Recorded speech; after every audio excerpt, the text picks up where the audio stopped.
I always say use your shit, right? That's what I say. Like, but when it comes to, so I understand when people see someone who has fucking hella drawers of washi that, hey, Katie, who else just snuck in here? Stephanie. Hey, Stephanie. When you have hella washi tape, and then people get like, well, why do you need so much? Like, I actually use my washi tape. I don't use it like at the rate I accumulate it. Like, let's be honest here. I probably could live the rest of my life. If my kidneys were healthy, I could live the rest of my life and still not use up all of my washi tape if I never bought a single roll after this. But I do use it, and I use it often. So I don't feel guilty about having a whole bunch of it most of the time. So, but part of me worries if I go to organize it, people are going to hella judge me. But I guess if they're judging me, I don't really care that much. Like, I'm sure they have some other shit that they have a lot of that I don't understand. I don't know what, though. I don't really pay attention to other hobbies, so I'm not really sure. Jesse's got a lot of guitar picks. They're everywhere. When I wash clothes and I take them out of the dryer, guitar picks go flying everywhere. So I'm crossover from scrapbooking, and you should see some of these people's walls of paper. And they're like, I'm never going to cut into this paper or use it because it's too pretty. And it's like, that's the point. That's why you buy it, because you want to use it. But well, dude, when I interviewed Laura on the podcast this last week, and she was talking about losing everything in that fire and how she had all this stuff that she like didn't want to use because it was too pretty. And she's like, but it's all burned up now. And so now when I get something, I make myself use it because I know that it could be gone in an instant. And then, you know, and so I was like, wow, that's one way to, you know, like nail home that idea of using your stuff. But I've seen people like there's somebody on YouTube, I don't remember who it is. There's a couple of people who've got like several 100,000 subscribers, and they're like crafty, like paper crafty. And I think they do like cards and shit. And I've happened to pass by them when I've looked at like craft room tours, because I will tell you all right now, I will get down on a craft room tour on YouTube. Mm-hmm. I can't even imagine having craft rooms like that. Like, it looks like I've got one. I really don't. I'm in my living room right now. But like the people who have like the big room with like all the stuff, like when you see someone who's got like an island in the middle of their room, just like with a blank surface for working, and I'm like, wow. That's us. When we you know what I mean? See, our furniture didn't fit properly in our master, and so now it's my scrapbook room and craft room, and it nice. Is just bigger than our bedroom.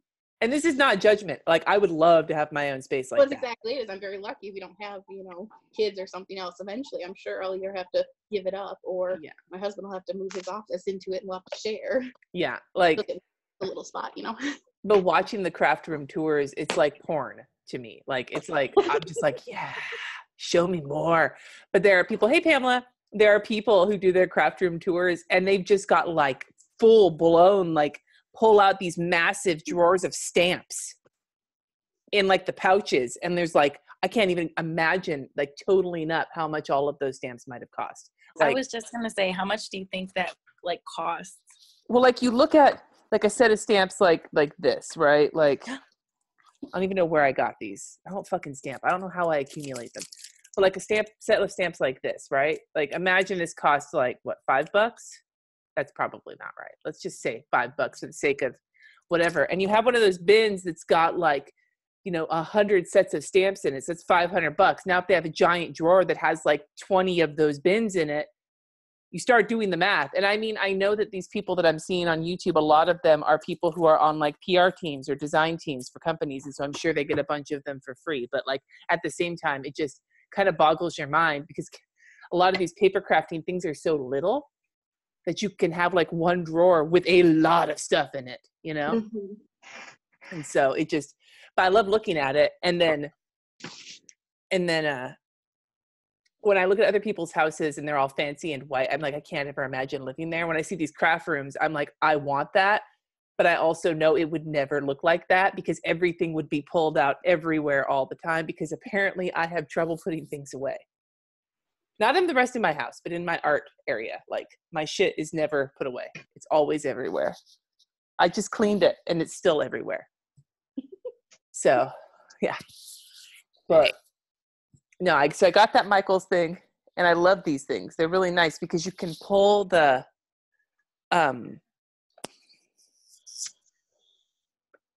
well, allegedly, you can pull the marker caddy out of it and like stand it upright, because I keep pens in there that like I do use, but I don't use like often enough to have them like right in my drawers right next to me.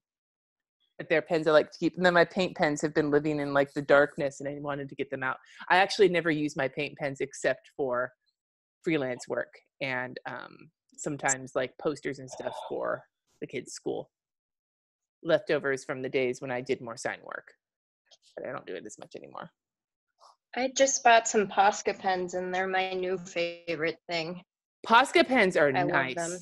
The colors are Mhm. the Posca paint pens. Yeah, Mhm.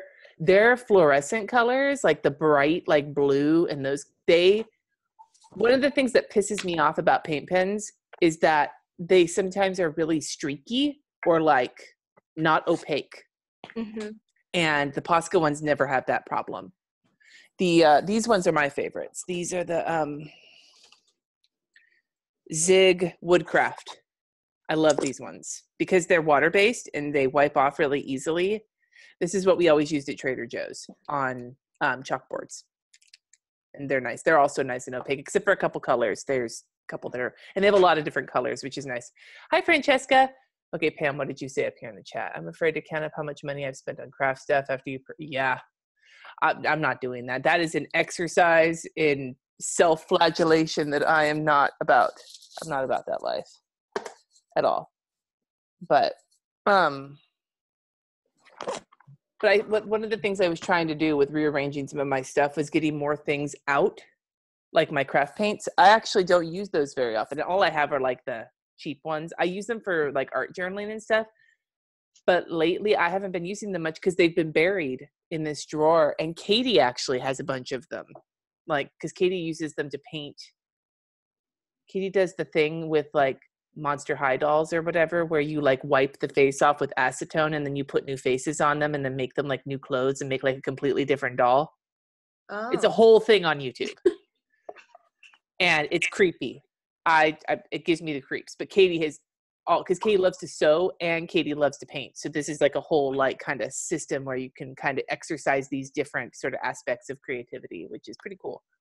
But yes, Katie has ganked a lot of my acrylic paints and ganked some of my good paintbrushes to like smush around on these dolls. And I went in there and I was like, nope. And I like grabbed it back and it's like, let me go to my crappy paintbrush jar, like the jar of paintbrushes that have seen better days. Don't just take my good. I'm like, do you know how much good paintbrushes cost? Like, they're not cheap.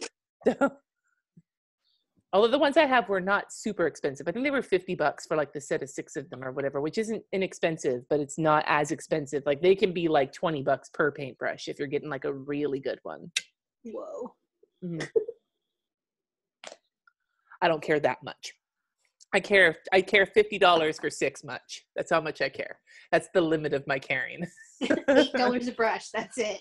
Yeah, and they're nice. They were those pigeon letters brushes. The one that, the pigeon letters on Instagram. She came out with a range of brushes and they're all round brushes and it's all sizes I like. So I was like, ooh, I'll give those a try. And they're actually really nice. Somewhere in there are my paintbrushes. Like I can't reach. But yeah, so I was digging around and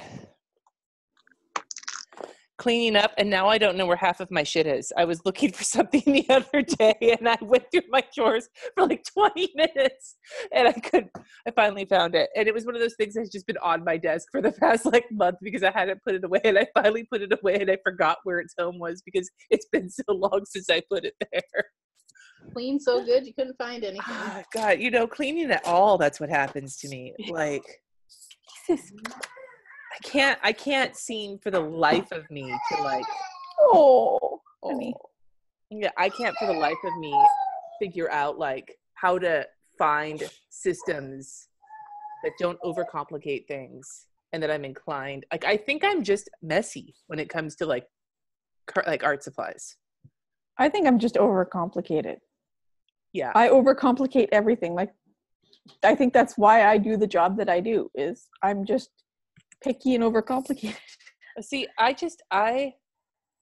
don't like taking extra time to do things unless I feel like taking extra time. Okay, so You know what I mean? Like if I have a bunch of shit out, I don't want to take the time to put it away because I want to move on to the next thing I was planning on doing. But then later on, I have to deal with it. So today I filmed a video and I put everything away as soon as I was done with it. And I was like, wow, you turned a leaf. That's not going to happen the next time. But I did move some shit around, and I put a bunch of stuff in bins. So now there's bins down there. So now it's still there. It just isn't as obvious. That's my way of organizing, is to make things camouflaged. The rest of the house is pretty okay, but we don't have a lot of like space here, and we don't have a ton of shit. Like I like to, in this area, I've got a ton of shit. In the garage, we've got a ton of shit. But in the house, we have probably a lot of more stuff than we should have, but we don't have like a massive amount of stuff, mostly because we don't have anywhere to put it. So it's kind of forced us to not have a lot of stuff in the house by necessity. The kids on the other hand. Yeah, no, the kids on the other hand, dude, their rooms. Well, technically RJ's room doesn't have as much stuff as it usually does, because as he has been a little shit for the past few months, he has continuously had more and more stuff evacuated from his room. And now it's almost to the point where it looks like a monastery. You can have a bed and some clothes, yeah. Yeah. Well, then he came back into his room after being gone for a couple of days, and his desk was in the middle of the room. And he was like, "Are you taking more of my stuff away?" But it was because he was gone, and there's a crawl space under his desk to get it to the underneath the house, and we had the plumber here. And Jesse had moved the desk because I can't lift it. And he left it there and he never put it back, and RJ wasn't here. And then he gets home from school and goes in his room, and his desk is in the middle of the room. He's like, "Are you taking my desk too?" And I'm like, no, sorry, it just got moved. We'll put it back, I promise. Like, so the desk is there to make sure you get all your work done. So it's right in your way over it, trying to go to bed. We did give him his TV back this week so he could watch TV in his room, since he's been every day, like for the past couple of days, he's gotten home from school and done his homework and then like fallen asleep and then put on pajamas and gone and laid down in bed and like been half asleep. So I was like, you know what, dude, you're not feeling good. And his birthday's next week. So that's, you know what that means in this house? We're going to the Brazilian steakhouse. Nothing like, endless meat to make my kidneys feel good. All of the protein. Dude, I don't even care. It's so good. It's not like we do it all the time. It's fucking expensive, but RJ loves, if you've never been to a Brazilian steakhouse, they literally just keep bringing you meat. Oh my God. On swords. I went to one when I was on a cruise. It was insane. Just keep bringing it. And they're on like swords, and they're like, "Do you want some of this?" Okay, and the next guy comes around, "Would you like some of this?" And "Would you like some of this?" And your plate just gets higher and higher with meat. Jesse calls it relentless beef. And RJ, the man who's like the bottomless pit of food, he has actually eaten himself into like being full at that place. It's one of the only times he's ever eaten himself. And the only other time was when we went to one of those conveyor belt sushi places, and it was happy hour. So the sushi was like $2 or something per plate. And he just had this stack of plates in front of him. He finally ate enough where he was like, "I think I'm full." And I'm like, "Oh, really?" So yeah. But so we're probably gonna do that for his birthday. But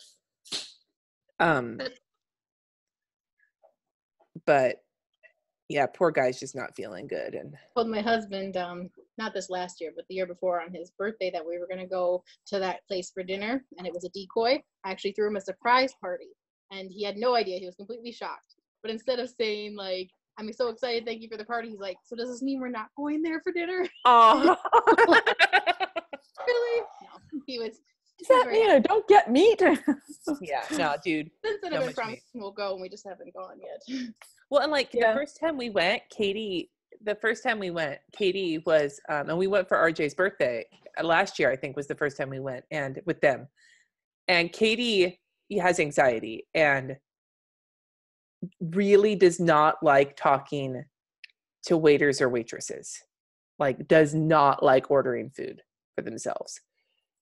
And when we go anywhere out to eat, Katie gets really like stressed out and like kind of grumpy when it comes time to order, because the pressure of being asked to say what food you want is big for Katie, and it really just stresses Katie out. And so when we were talking about going to this place and we were kind of explaining how it worked, I saw this look on Katie's face like, this is going to be the seventh circle of hell. I have to keep telling them what I want. And so Katie told us, was like, how about I just do the salad bar option, right? Like, go to the salad bar. I don't need the meat. And I'm like, Katie, hold on. Just hold your horses. Hey, Jess, like, just wait till we get there. It's really not that big of a deal. It's actually a lot less painful than ordering from a menu because you just say yes or no. And if you don't want them to come, you turn your little card over and then they don't ask you if you want it. Anything, yeah. Yeah. And so Katie had some salad bar food and we're all sitting there. We've been getting like our meat from the Swords and they're coming over, giving us the meat. And we're like, okay, this is good. And Katie's just sitting there with the salad bar food, like looking like it still sucks. And then they come by with garlic steak. It's like steak with like a crust of garlic on it. And Katie will eat raw garlic. That's how much Katie loves garlic. Ooh. Yeah. Like bite into it raw. And so Katie's like, ooh, I'll have some of that. And so then that broke the seal, if you will, on the Brazilian steakhouse for Katie. So We were so sad. They had a water main break at our Brazilian steakhouse like a week after we went the last time. So they've been closed for like over 2 months. holy crap. It must And have it's like the only place you can get like lamb in the city. So I had to learn how to make lamb.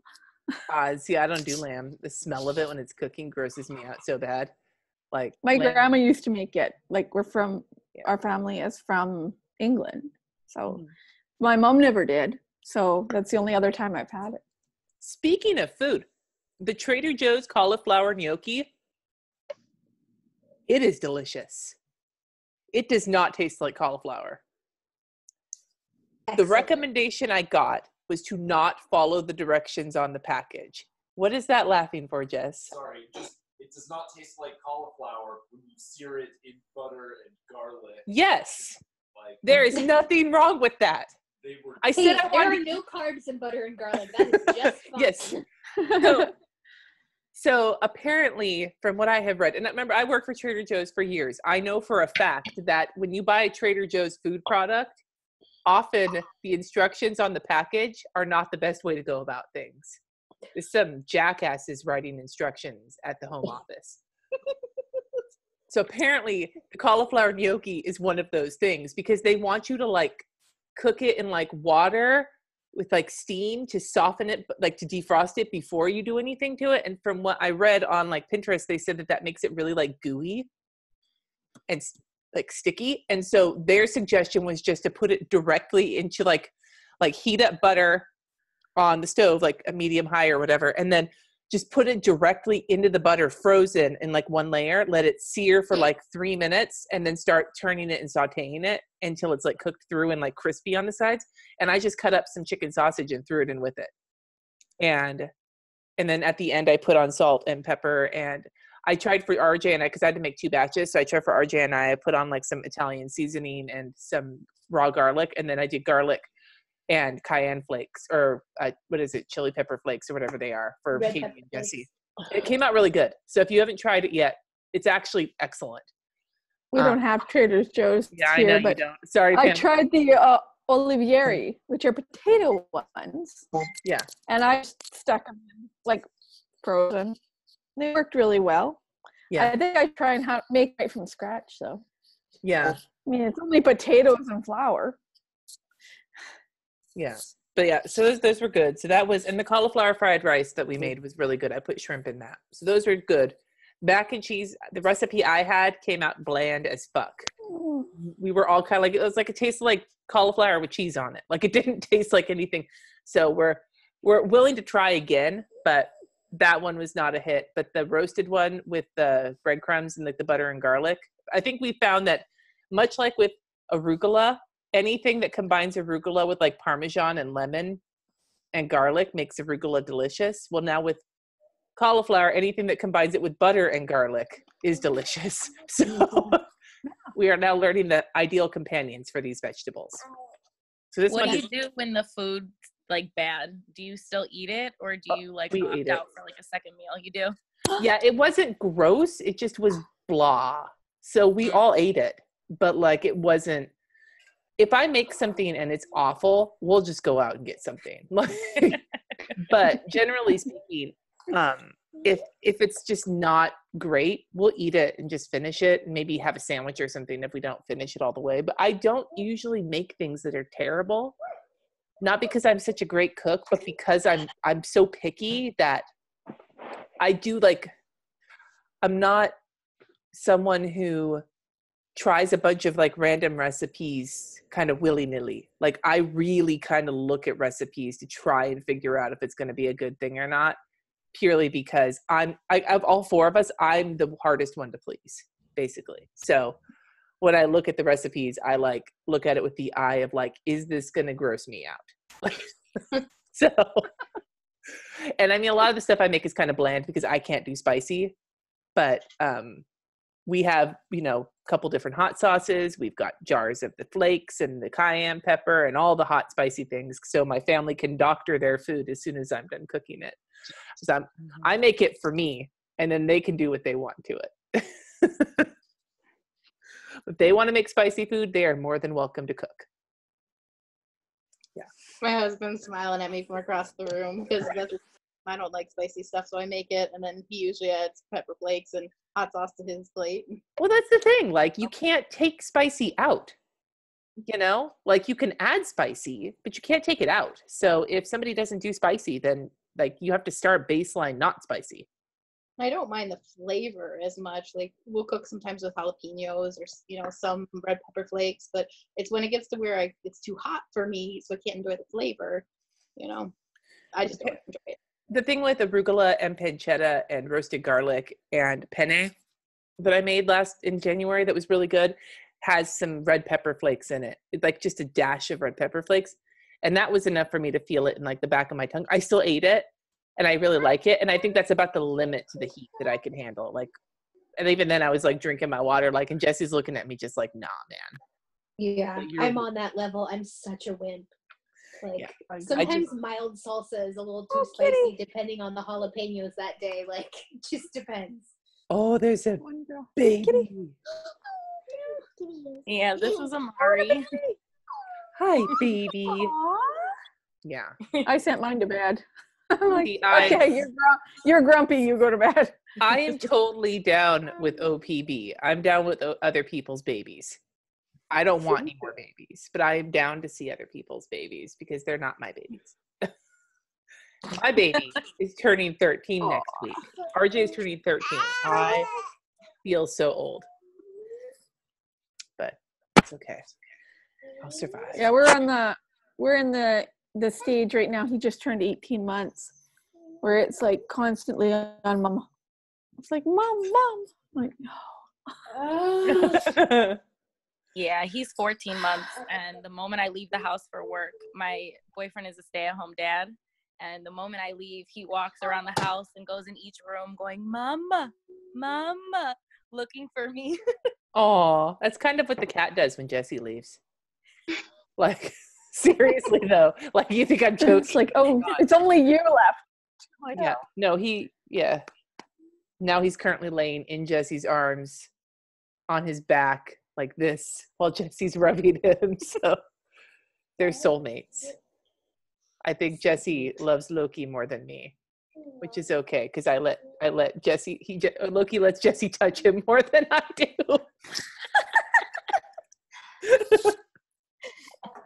I have a toddler in my bed. That's my excuse. Yeah. No. I have giant. Sometime in the middle of the night, he shows up. It's like, oh my god. Oh man, I am so ready for like it to get like nice and warm, not hot, but like warm, so I can open the windows more often. I wish it was warm. I'm in Chicago.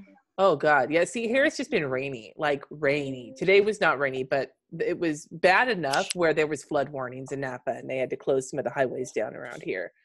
And then it's supposed to start raining like that this weekend. I did cancel my church meeting on Sunday, so I may not end up going to church on Sunday, which would be really nice. It snowed about 4 inches here today in Minnesota. Yeah, I can cancel my meeting because we're in Saskatchewan, so Pamela lives in the land minus of a million. No. Yeah, 6 months of winter. It's like ridiculous. I'm like waiting to go to Vegas so I can like defrost. Yeah, no, I want to like. Then I'll be there and I'll be like, too hot, too hot. It depends on how hot it is. Like honestly, and the problem in Vegas that I have noticed in the years I've gone when it's hot is that it's like balls hot outside, and then the casinos are so air conditioned to keep like the 5 degrees. Yeah, so the difference is like you're getting like slammed in like climate difference when you go from inside to outside. And it's just, but I mean, it was kind of the same when I was in Arizona. The air conditioning in the hotel was so high. And at night, at like midnight, it was still 110 degrees outside. And I was like, what is this bullshit? Like, you know? Yeah. So Danielle, that's how I felt when we went to Florida. Yeah. Yeah. We went to Florida, Please Disney ignore my World. fancy Band-Aid. I think it was April or May. Well, it was Easter time, so April or March. And I thought, oh, it's going to be cool there. It's spring. No, it's not spring. No, I don't want to go to Florida. It was 1,000,000 degrees above. So it's like we come from 1,000,000 degrees below to 1,000,000 degrees. Probably humid. That's the humidity. That's the worst. Yeah. Yeah. Jesse's mom, her husband has a house in Florida and her brother lives down there. And I'm like, if we go to Florida to visit your family, we're going to Disney World. I'm not putting up with that humidity unless I get to go to Disney World and Harry Potter. Like, that's my price for going to Florida is Harry Potter. Get my ass a wand. Like, I will spend the $60 or whatever it is because the wand chooses the wizard. So, yeah. So Danielle, I saw you got a ticket for, am I right? You got a ticket for Candy Shop? That's awesome. Yes, I'm so excited. Yeah. It's my birthday present from my mom. The hotel, the Embassy Suites in Portland, this is where they had their first meetup, like with the West Coast Planners, like a year and a half ago or something, the first Portland meetup that they had. And they were so cool to us there. Like, that was probably one of my best experiences at like hotel experiences out of all the meetups I've been at. And I've been to a lot of them. Like, there is always some fucking hotel bullshit with like every hotel that I've been at for one of these things. But like I love the Embassy Suites. For those of you who've never stayed in an Embassy Suites before, they are magical places because they do the free cocktail hours. They do the free cocktail hour every night, and they do breakfast for free in the morning. Nice. And the breakfast is good. Yeah. And the cocktail hour usually has snacks. So you can sometimes get away with like not having dinner, having like booze and no dinner. I'm just saying. There's the thing that stresses me out the most about traveling is figuring out food because I am lazy and cheap. Yeah, that's what's freaking me out about this Go Wild thing. It's What about? I don't know where to go. I don't know what's good in like American restaurants. I don't know anything. I don't know anyone. I'm like, here's the thing. God, here's the thing at Go protein Wild. bars. No, here's the thing at Go Wild. I will tell you, there's two things I will tell you. And specifically, this goes to any bigger planner event. If any of you guys ever go to like whether Go Wild or one of the West Coast Planners or whether it's like Winter Plannerland or any of the bigger events where there's people, lots of people. Yes, protein bars or something that you can keep in your bag so you have something on you. And B, usually if there's a group or whatever for the event, or if there's like an event page where there's people talking, you can usually like put out a signal like, I'm hungry and I need someone to eat with, and there will be somebody who will eat with you. Or stress. Yeah. Go ahead, Jess. You cannot stress the protein bars enough though, because we had the incident at the Planner Addicts Masquerade, and like I didn't get to eat all day. I was one of the tables that didn't get food. I grabbed like somebody came by with a sandwich and it had mayonnaise on it. This is at the very beginning of the food, and I was like, oh, I'll eat it because I'm going back up there in a hot minute and I need something to eat. And afterwards, Lakin was like, you're lucky you were fine grabbing that sandwich because the rest of us had to wait for pizza. Like, they had a food snafu at the New York event, and the lunch wound up being really delayed. So, and then they accidentally messed up, and the table behind me did get sandwiches, but then when they ordered the pizza, they gave them the pizza too, and so my table's just sitting there with nothing, with those people with 2 plates, and we're like, oh my God. But it wasn't their fault. It was just an event. Like, it just happened. Mm-hmm. Yeah. But like having some food or water on you is really important. But finding people to eat with, finding places to go, it's usually not, and like I'll be around. So if you get hungry and you don't know who to eat with, find me, because I'll usually be hiding in my room.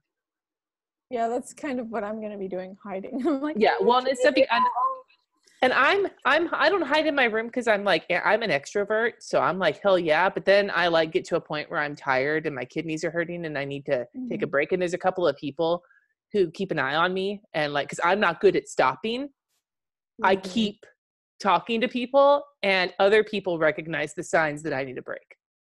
Yeah, like with mine, I'm like, I still don't have roommates, so I'm like, I'm afraid I'm gonna isolate myself. I'm like, so I have honorary roommates who are like gonna check in on each other.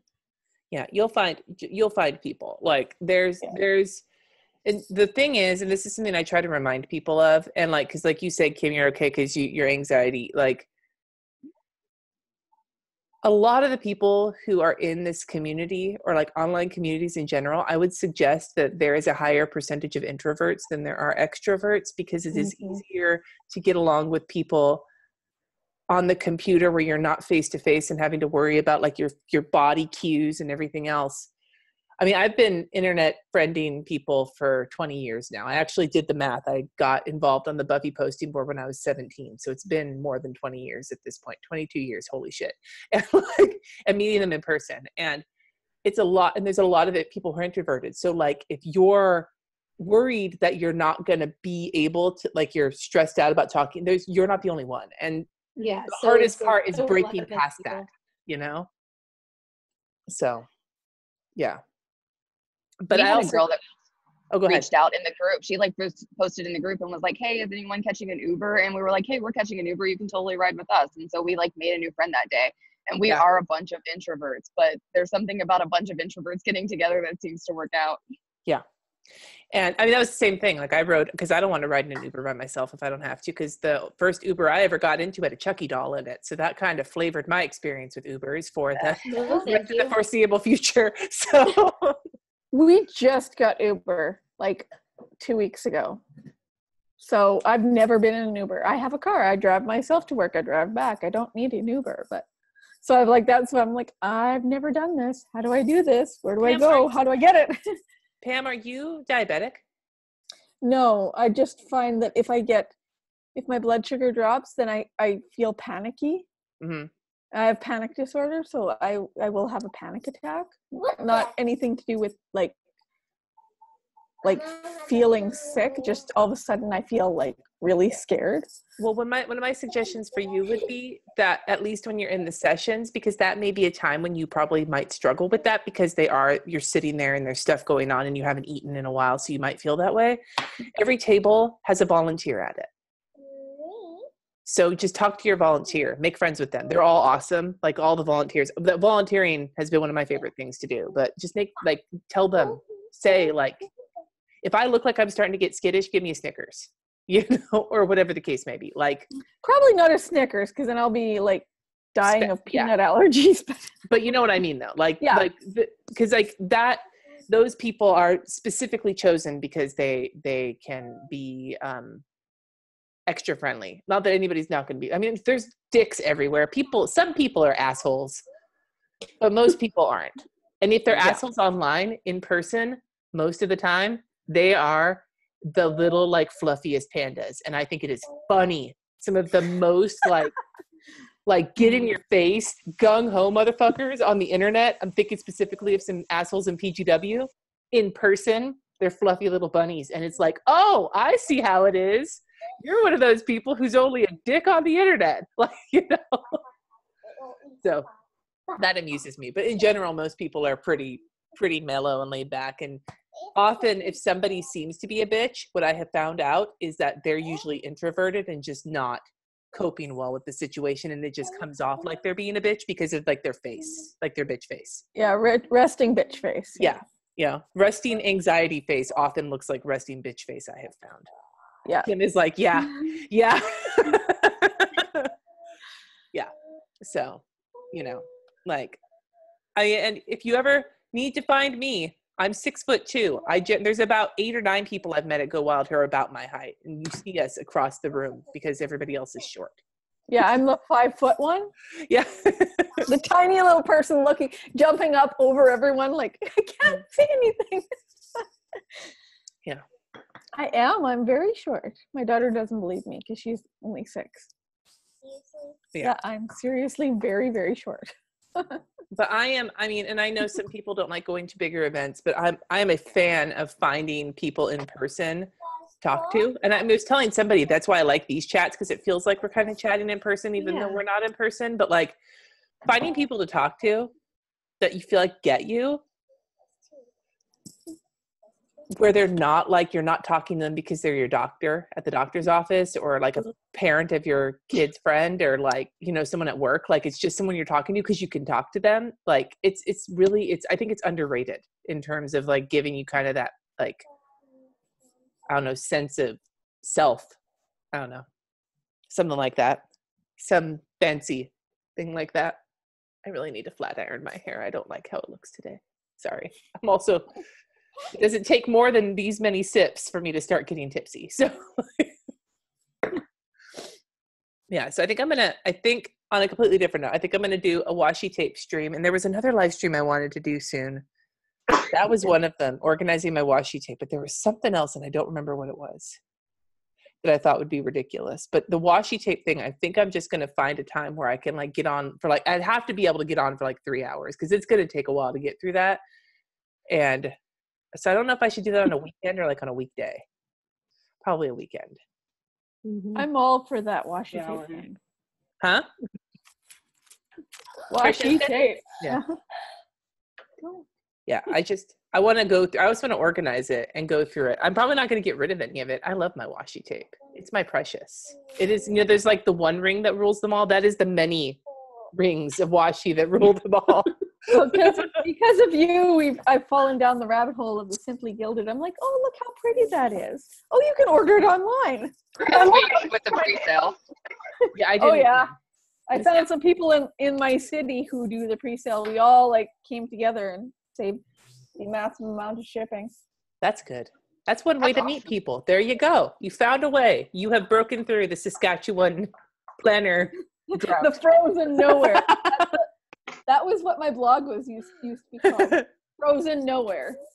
Well, it's 10 funny. years I kept that blog. I think I can blame Irene. I said on my Instagram post today that I used to not like pink, and now I've discovered I like pink. And I think it's Irene's fault because she uses a metric shit ton of pink in her washi tape. And every time she does, I'm just like, oh, that's so pretty. And now I'm like, whoa, who am I? Like, how did that? But like, this is so pretty. This is you can't see it in the light, but this is the pink foil thing. Yeah, I just got that one That's yesterday. Sakura. Yeah. The rose gold. Yeah. Yeah. So pretty. I saw some people bitching about that box because you only got 4 rolls of washi tape. And I'm like, I don't give a fuck if I only got 4 rolls when one of them is this gorgeous roll. Like, It was way prettier in person. Like, I didn't know that there was speckly rose gold in it. Yeah, it's so pretty. And I discovered It totally got me with the Galaxy. That's what I couldn't resist with the Galaxy print. I was sold. Oh, yeah. But I love moons and stars. Yeah.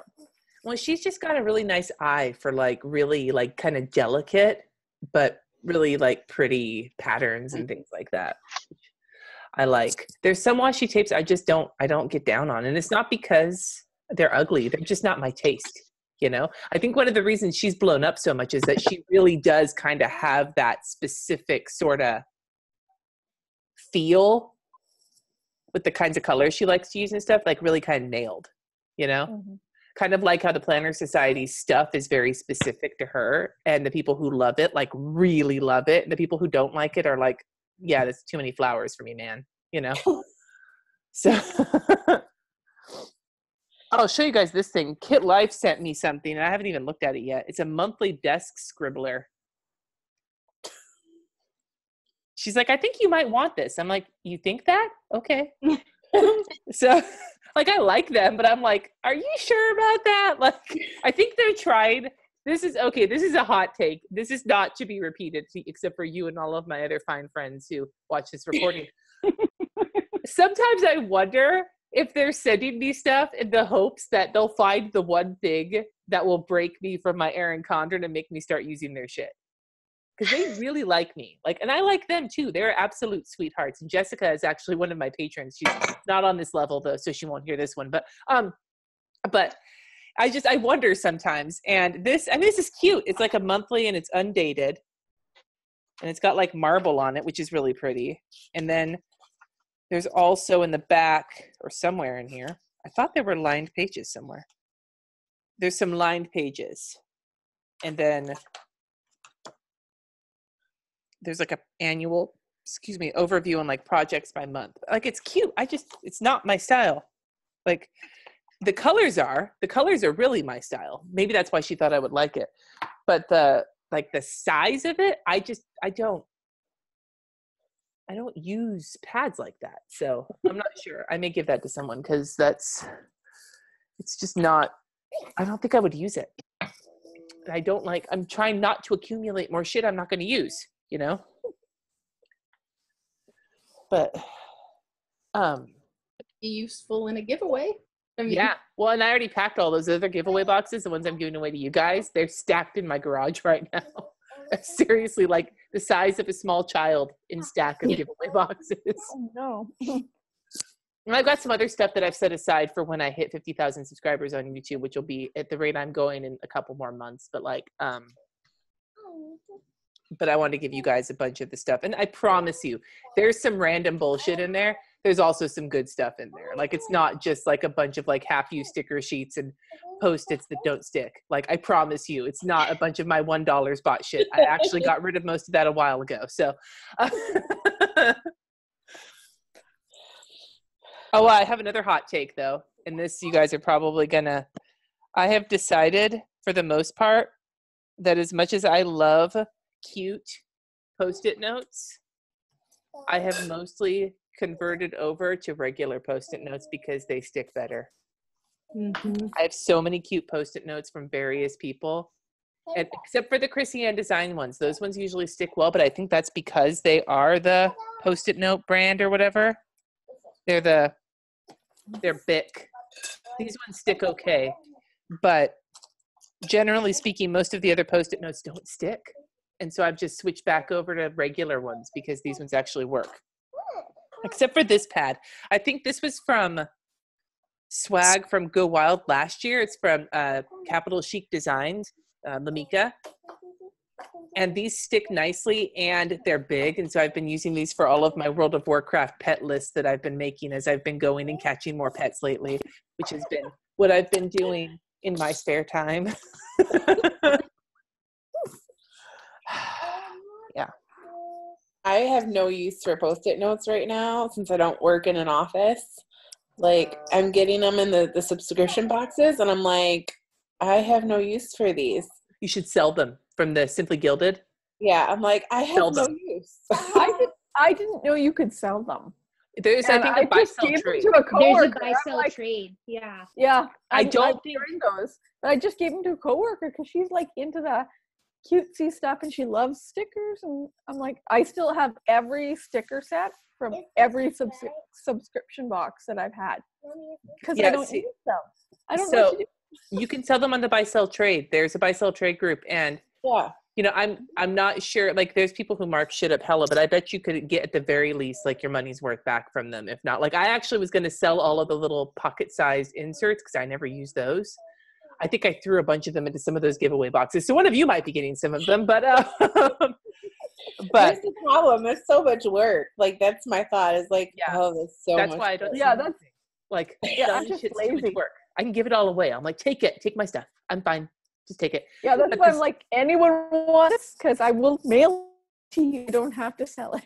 I do like the stickers, though. I don't like that they're thick, and I heard rumor that soon. She's changing them next month. They're different.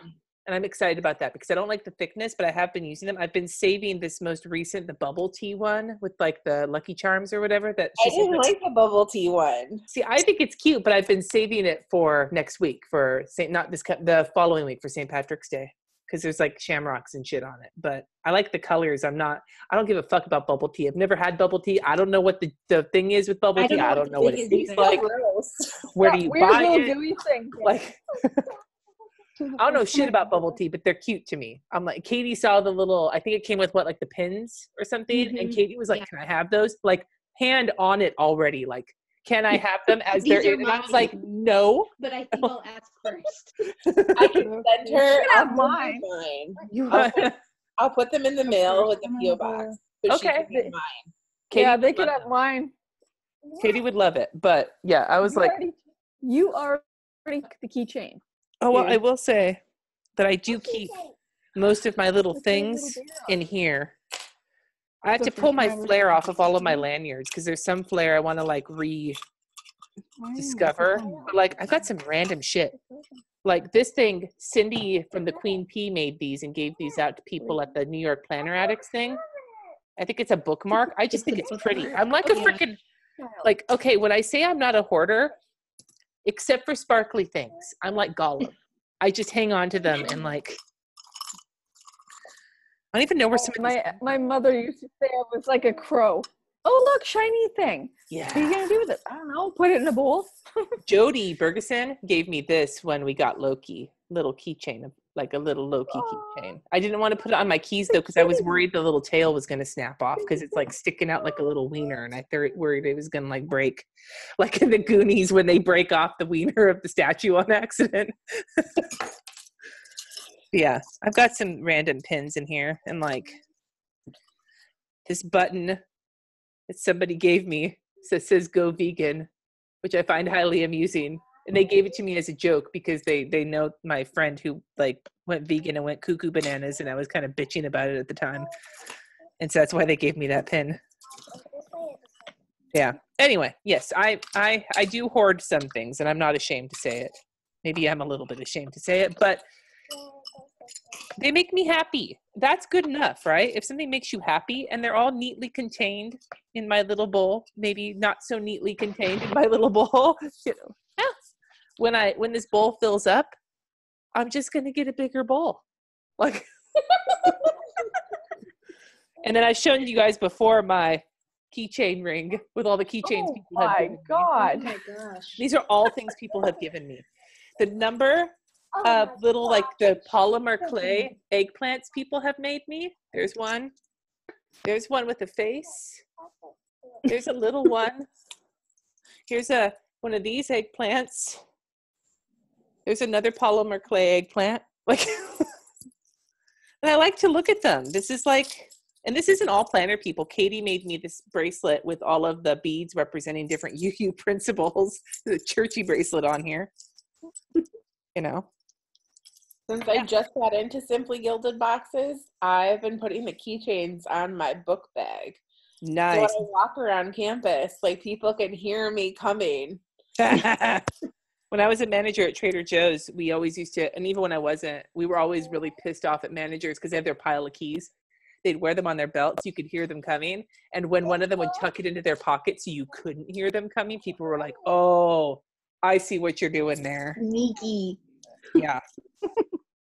But no, I love the things on here. I've got something on here. Somebody gave me one of the people I met at Go Wild who came from Sweden gave me a Swedish keychain somewhere on here. Like, I like looking at them. They make me happy. Switzerland. That's what it was. A little Switzerland keychain with like a Swiss Army knife and chocolate and has cheese on it. So, yeah. I hang on when people give me, like, I have a bulletin board with the cards that people send me on it. And like, I save everything. Not just because I'm a hoarder, but because I like it. And because I'm a hoarder. And it goes together very well. So, yeah. But I told my friend that I'm not a hoarder because it's organized. But if my shit's still organized, then I'm not a hoarder. I think that is because my parents were hoarders and their shit wasn't organized. Except into stacks that had daddy long legs living in between them. So you see, that's real hoarderness. Yeah. That was gross. But I worry sometimes that I'm turning into my parents. And then I remember that I'm not. And I love, my parents were great, but they were also a special flavor of, yeah. There's still the ability to get rid of things if you want. We Yeah. just don't want rid of anything. Well, like I won't be okay, but this is the thing. This is maybe the test of it, because so when my sister had bunion surgery on her feet when she was like 17 or something, and I was in college, so I wasn't home for this. I heard this story. I wasn't there for it. She was in the hospital, and the doctor said that she was going to need the house to be clean and there be room, because she was going to be in a wheelchair for like a little bit after the surgery and then on crutches. And my parents' house was like inaccessible because there was so much shit everywhere because it was a hoarder house. And my parents were like really struggling to even get rid of anything. Like they were hemming and hawing over it. So my uncle sent them somewhere for, like, bought them lunch or something, sent them with like a gift card saying it was like for their anniversary or whatever, sent them out. And while they were gone, he and two of my sister's best friend and my sister all went into the house and like scoured it and pulled a bunch of shit out and took it to the dump. My parents didn't hoard like videotapes and things like that. They hoarded like garbage. So they got rid of a bunch of it, cleaned the house up so my sister could get around the house. My parents got home. They were pissed. They were so mad that they had gotten rid of their stuff. And my uncle was like, it was garbage. Like, so like, that's a true hoarder right there, is somebody who like their shit is like literal garbage and yet you still can't get rid of it because it's important. And I mean, I know stuff is important to people, but like this was not sentimental value garbage. This was like magazines that had like pages torn out of them that they weren't even reading anymore. You know what I mean? So I have like a huge group of friends that are into the Marie Kondo thing, and I'm like, but I just don't want to get rid of my shit. Your shit sparks joy. That's what I say. See, your shit sparks joy. You're good. You're like, I looked at my stuff. It all sparks joy. That was fast. I'm like, no, none of my shit's leaving. Yeah. Well, and like, we're trying to get rid of some of our shit, not because I want to Marie Kondo it, but because I just, like our closet, for example, we were having problems with moisture. So we needed to get rid of some stuff because we needed to have more air in the closet. Like, but like, if I was going to Marie Kondo anything, it would be my books, because I have so many books and there are so many of them in the garage and I'm not ready. If I'm a hoarder of anything, it's books, because the thought of getting rid of some of my books like horrifies me. And they've been in a box in the garage for fucking 2 years since we moved in. It's not like I've been reading them, Well, and like, so we live in a New York City apartment, which is large for us because there's only two of us. And everybody's like, why do you need 2.5 rooms? I'm like, because I have too many hobbies, let's be honest. Yeah. No, I'm the same way. And my husband, he can't even give me shit because he's a guitarist. So he has all sorts of his own stuff over around the corner from my desk. Yeah. He's got things, and he would have more things, but one of his things costs as much as I would spend on a few months worth of my things. So my husband's thing is wine, so we have multiple wine coolers. Like, we have 3 different wine coolers. Where do you live? In New York City. Oh, you just said that. My husband is from New York, but we live in Napa. I don't know if you knew we lived in Napa. He actually works in the wine industry. So like yeah, my husband's very into wine. Only red wine. And so it's like, he can order a case of wine. I can literally order 18 different sticker kits for the case of wine he orders. And it's like, I think the way I see it, and this is kind of my issue that I have when people say, oh, you spent how much money on stickers, or, oh, you spent how much money on pens or on planners or washi tape or whatever. If somebody's saying that who doesn't understand the hobby. Now, if you're in the hobby and it's not your thing and you don't spend the money on it, then that's one thing. But if you're outside of the hobby and you're judging people for it because it looks like it's frivolous, I would question, what hobbies do you have that you spend money on? Because there is some shit I see people do where I'm like, what? But it's their hobby. And if it makes them happy, then that should be good enough for them, right? Well, I have my mom buys me. Stop hanging out with, because before playing, I was very, very into knitting. And I've heard that knitting people accumulate some shit. Oh God, yeah. I've heard that. Yeah. My mom has a shit ton of yarn. We're not discussing the amount of yarn I have. Too bad Mira's not in here. Mira's got hella yarn. So yeah. At one point I had subscriptions like the sticker ones, and I had like 4 different subscriptions coming in a month. Of yarn? Of multiple skeins of yarn. Like, not just one, like, it was like 2 to 4 skeins of yarn in each per subscription. Yeah. Now it's changed to stickers, so they take up less room. Yeah. Well, and I want to start knitting just because I want something to do with my hands while I'm at church. And a couple of my friends are hardcore knitters and they knit while they're at church, and that looks really relaxing. But I'm worried that I'm going to fall down another rabbit hole and I have no more room in my office. So I just got rid of all my knitting stuff. I did that whole thing where it was like with the multiple, like 4 or 5 needles in the round, it's called. Because I'm like, I'm not going to knit with 2 knitting needles. I'm going to knit with as many as I can. So it was like, oh. And I did cross stitch. So instead of little cross stitch, I did like 4-foot angels. You just had to go big or go home. Yeah. Yeah. Yeah. Well, and I've discovered I can only have like 2, maybe 3 hobbies because I go overboard on all of them. Let's see, I rotate. But that's how I am with art. Like I love to letter. I also love to watercolor. I also love to art journal, and I like to sketch. I like anything that's like I love charcoal. I haven't done charcoal in a while, but when I get on a charcoal kind of mood, I will charcoal the fuck out of some paper because I love charcoal. I like being able, the tactileness of it. I like being able to sketch and then use your fingers to like blend. Pastels as well, but I find working with charcoal, because it's grayscale, a little bit less of a pain in the ass than pastels, so I prefer charcoal. But that's why I like watercolor, because you can kind of massage it. Like once it's on the paper, you actually can still kind of mess with it to make it do what you want it to. Because I like to work kind of loosely. I don't do well with details in any part of my life, apparently. And so that's why, those the things. But I can rotate through them. But when I'm in the right mood, I will go hard on whatever hobby it is that I'm super into. That's why currently this is what I'm doing with my pets in World of Warcraft, because this is the thing that I'm obsessing on right now. And thankfully, I have not decided to do it on the internet, which means it's just for me. So my sister, I can't with diamond painting. I applaud anyone who likes it. I want to hate it, but like, I don't understand. Like, it doesn't make any sense to me. Okay, it will if you try it. Like, sticky cross stitch, I guess. Yeah. I want to like it, but like it intimidates me. Okay. As much as I'm into like fiber crafts. So it's I used to love cross stitch. No, my sister. I have some huge cross stitch, yeah.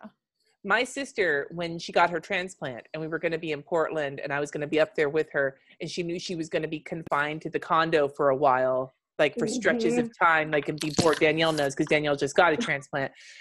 Danielle is confined to her 1-bedroom apartment, staring at washi tape. That's basically what my sister. But they were in this condo in Portland, which was far from their house, and so my sister decided. I'm getting some wine. Okay, thank you for the heads up. My sister got some of these those diamond paintings. They were like Van Gogh or something from Amazon, and she was like, "I got these. And you're going to do them with me." And I'm like, "Oh, I am." And she's like, "Yeah." So I sat there with her. I didn't last 20 minutes. I couldn't do it. I was like, this is frustrating. But my sister got, she was just super into it. And then her husband started doing it with her, and he got super into it. And I was like, you guys go to town. I brought my laptop. I'm going to play World of Warcraft and collect some pets, because I can't do it. See, my thing is I can't sit and watch TV without doing something. So that's World of Warcraft, come on. Or doing something. That's what I do. Yeah. Yeah, I play The Sims, so that's my addiction. But I can only play school semester. I just wander around World of Warcraft killing bears. What? Yeah, no, Katie plays The Sims. Well, Katie plays The Sims when the power cord has not been taken from Katie's computer. So, most kids have been little shits lately. I think Katie's getting the power cord back next week, though, right, Jess? Wait. So you don't take the computer, you just take the power cord? Uh-huh. That computer. The big computer. We don't want to move it. I was thinking like a laptop. No. Like the desktop. Katie has a desktop. Couple years ago, Katie has an easy time saving. If Katie gets money for Christmas and birthday, Katie's got a pretty easy time to save it, because Katie's birthday is the 30th of December, so they come right on top of each other. And Katie wanted a computer a couple years ago, And so asked specifically for money from people to put together money. And then Jesse helped Katie build a computer so that he could make a better computer with Katie for less money. But the requirement was that Katie helped him build it. And so Katie's got a pretty nice computer that they built together. And we got Katie Photoshop and Illustrator for Christmas because Katie's like super into the digital drawing. But yeah, you only get to be into the digital drawing if you get your homework done. So how do you keep track of when they get these things back? Well, we share custody. So if we say like a month, then they only actually have 2 weeks of punishment. But generally speaking, but they also don't have it at their dad's house either. So. Yeah. No, at the dad's house, we can't control the punishment there. So your ex doesn't have the same stuff. Go along with you? No, not necessarily. They do their own thing there, but they also don't have the same things at dad's house that they do at our house. Like they have different things. With my 15-year-old, she has a laptop that I bought her.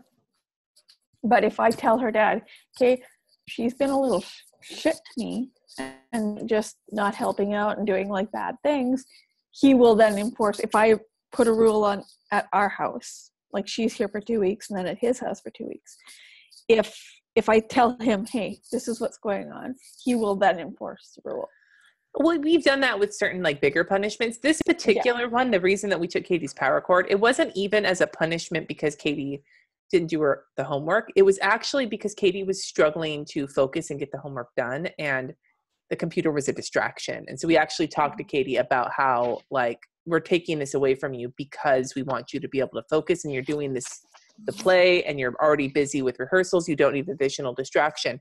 But Katie also, unlike RJ, is fully capable of entertaining themselves without electronics, because Katie will paint or will read or will do the freaking Monster High thing with the doll faces or whatever the case may be. Katie's made like themselves clothing, like skirts and stuff, like for themselves. And so, you know, taking away the electronics doesn't doom Katie to like a day of like, what do I do? RJ, on the other hand, is a typical 12-year-old boy, has no idea what to do with himself if he doesn't have video games. And with him, how we track when we give them back is when we decide he stopped being an asshole. So there is no time frame on RJ's punishments. He just is punished until we deem him not punished anymore, because that's the way this little asshole works. It's like DEFCON, like we're like my kids would never get anything back if they. Well, that's like where we've been at. I referred to it when he was still playing Fortnite. I was referring to it to another parent as a scorched earth campaign. Like that's what we're in this house right now with us against RJ and the Fortnite. Like it's like take it away, burn everything, and salt the earth. Like that has been our parenting with him. So like, well, my stepdaughters were not going to school. Like they were just skipping school. And like they were leaving like a giant mess in their room. I took the door off their room. That didn't stop them. Took off their computers. Took access of Wi-Fi away. I totally do that. Nothing. It was like they had nothing. Didn't work. Yeah, and it's like teenagers are full. Yeah, and like people have told me, like I was talking to somebody who's saying, like my uncle was like, you know, maybe we just have to figure out a better way to approach him because I have no experience with boys. I grew up with all sisters. Like I don't know what to do with this kid. And I was like a rule follower when I was a kid. Like I followed the rules. The thought of getting a bad grade. You were the oldest, weren't you? I was, yes. Yes, I was. And both of my sisters gave my mom so much grief. I didn't. Like I actually sister like that. Yeah, I actually never gave my parents shit. I gave my sisters shit. Like my evil teenagerness was not directed at my parents. It was directed at my sisters, which they love to remind me of. And they love to tell my children about. But like, so I don't know what to do with these kids that don't give a crap. I'm like, what am I supposed to do with you? Like, I don't know how to handle this. How do I make you do it? Huh? Do any How of do I them make you care give a anymore? shit? Yeah. I don't know. Any of them care about anything? I mean, I can't help you because I have 4 teenagers. None of them. And my mom was like, "Fuck it, I don't care anymore." Yeah, that's how my mom was. Like, I'm the baby, so she was just like, "Yeah, I'm done." See, my parents were the asshole kids when they were in high school. My parents were stoners who skipped school constantly. Like, so they didn't know how to handle me as a kid who, like, if I got a B, I'd start crying. That was what kind of a grade grubber I was. And like, okay, so I'll tell you, I'm going to end this with a story. I told you this story. This will give you an exact example of how I was in high school and how my mother did not know how to handle me in high school. When I was a sophomore, this fucking guy, my PE teacher, whose name was Fred Schneider, they named the stadium in Tracy after him. And I'm like, that motherfucker. They named a stadium after him and he was a jerk. Like, so all semester in PE, he told me, if I couldn't run the mile in a certain amount of time, he was going to flunk me. All semester, he told me this. All semester. I am not a runner. I am a gentle giant. I can move, but at a reasonable pace. And I tried, but I couldn't run very fast. So I never got to that time. I tried my hardest, but I never got to that time. The last day of school, and this was second period, mind you. So I had a whole rest of my day ahead of me after this. He has his grade book out, and he's walking down the line of students, telling them what their grades were. Comes up to me, tells me, Falkenrath, because that was my last name, and that's how he referred to me. Couldn't make the time, so I had to give you an F. An F. A fucking F. I had never gotten an F. The only time I ever got a C was when I couldn't dissect a frog when I was in 7th grade because it made me barf. And I got a C. I was devastated. And my friend came up and checked and she's like, he gave you an F. And I'm like, I didn't know what to. And so all day, I went through the rest of the day in a haze. I was like upset. I get home, my mom's home from work. I go in her room. I sit on her fucking water bed because they had a water bed. That's the kind of people that we're talking about here. I sit on the water bed and I start sobbing that I got an F in PE because I couldn't run very fast. Like sobbing and like falling apart. All day I had been holding this in. My mom gets all irate. She's like, he gave you an F because you couldn't run fast enough? That is some bullshit. And so she calls the school. Talks to my counselor, who looks at the grade sitting in front of him and says, he gave her an A. That dick told me that I had an F and let me stew on that. Oh, you can tell I'm still pissed off. They named a stadium after this guy. So my mother had trouble running the mile because I wouldn't do it in the snow one time. I got written up for not running in the snow. My mom starts laughing at me.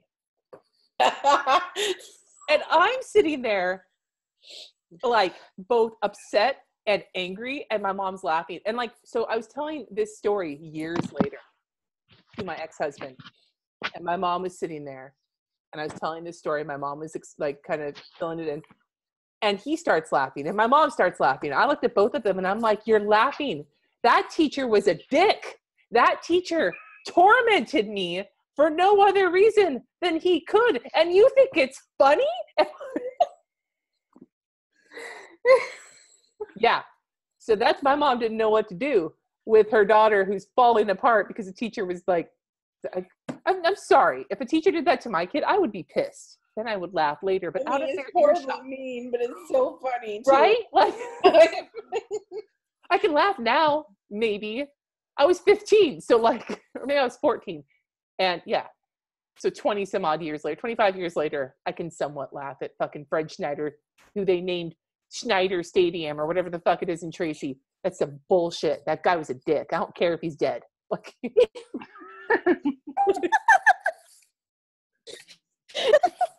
I'm just saying. That's the kind of kid I was.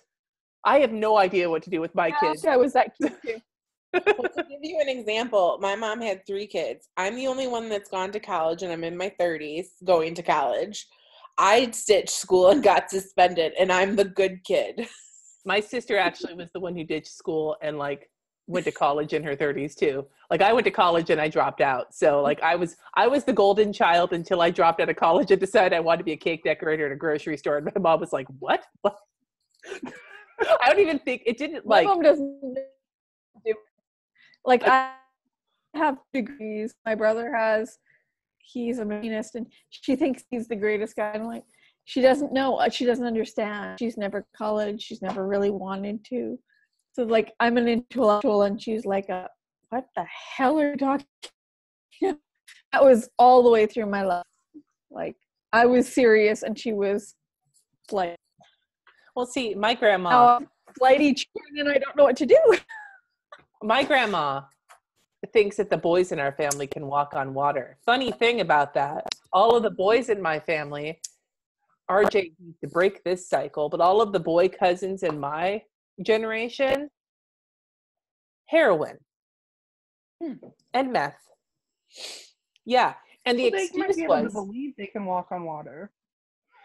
yeah, right. My grandma says to me, my grandma says to me, well, it's because like I was bitching about one of my cousins and how he's so entitled or whatever, and he's on all these drugs. And my grandma was like, well, it's because he lost his dad. And I looked at my grandma and I was like, both my parents died and I'm not on meth. I don't think don't use that excuse with me. Like, you don't get to use the parent died excuse in our family because all of our fucking parents died in our generation. So we're on a level playing field, you know? All of the girls in our generation are all sick. Like Amy and I both have PKD. My cousin Morgan has Crohn's, and like a really severe case of it. She's had to have several surgeries getting a bunch of her intestines removed. My baby sister isn't sick, but according to my grandma, she is because she was fat. So, and that's how grandma lives her life. Becca had gastric bypass, and that cured her in my grandma's eyes. I'm like, Grandma, what?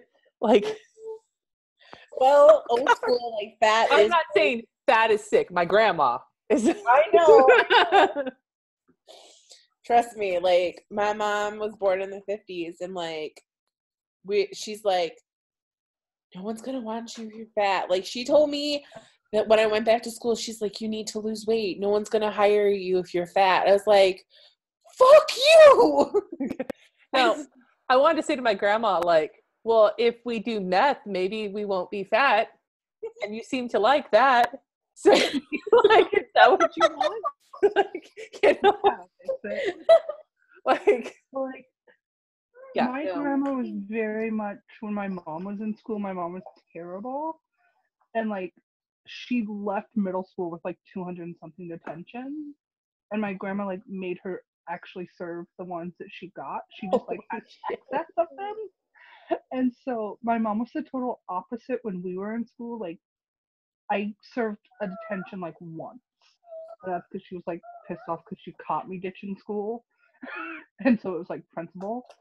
Yeah. I would get in trouble and she would just be like, no, she's not serving it. She just can't do detention. That's not a thing. Like my brother one time was on the bus, and my brother's a dick. And he told some girl on the bus that she was uglier than his dog. Oh, that does sound like a dick. This was like elementary school. Right there. Yeah, he's a big dick. But like elementary school, that's what he told somebody. And like, so of course the principal calls my mom, and my mom's like, well, my dog is pretty cute, so. And I'm like, no. Like, that's not an acceptable answer. Well, see, my parents. She's not going to be in trouble. My parents taught me how to forge their signatures so I could sign my own reading log because they knew I was reading and they didn't want to do it every night. My mom taught me that too. Like in grade school, I learned her signature. Yeah, I see. I would never do that with my kids because I don't trust them to do their reading. So, like, you know, again. Just a difference here, but yeah, no. If I found out one of my kids said that to somebody, right, like the stuff that I did was like, I'm not collecting insects because no, like I had a science teacher that wanted me to collect live insects and put them in the freezer. Just why? Like, not even smushed. You needed to leave them intact. That because we were seems like supposed to- slow torture. And like she wanted us to collect them to like catalog them or something. I don't know. I was not doing it. So we fought for 2 weeks, and then she called my mom, and my mom's like, no. And they're like, okay, she can collect the leaves. I'm like, why couldn't I just have leaves to begin with? My mom she told me this story. This is kind of a difference in like how things were in school back in like the 70s versus now. They had these experiments they had to do where they'd take slugs and like put salt on them, or then take the slugs and put them on like a record player and turn it up as the highest speed to see if they fly off. Like this was something that the teacher had them do. I'm like, what? Like, oh my God. Like, what does that teach you? Like, where is the Is it not centrifugal force on a record player? Yeah, like, torture? Is it like teaching you like centrifugal force? Like, what is the point? Like How did you're it come gonna serial do killer some 101? penis to some slugs. What is the educational value? Anyway, on that note, I'm going to go because I need to order some dinner. But you guys, I hope you have a fabulous weekend. I'm hoping to not go to church on Sunday. That's fingers crossed. I canceled the meeting because there's a thing after the church that people want to go to. I don't really care about going to it, but I was fine canceling the meeting because I'm the committee chair and I can fucking do that if I want to. I may not go. And if I don't, that'll be nice because I don't get to sleep in. RJ has owl. I still have to bring him there. Damn it. Okay, whatever. Unless he's sick. All right, you guys. I will see you next week. Have a lovely week, everybody. You too. Bye. Bye.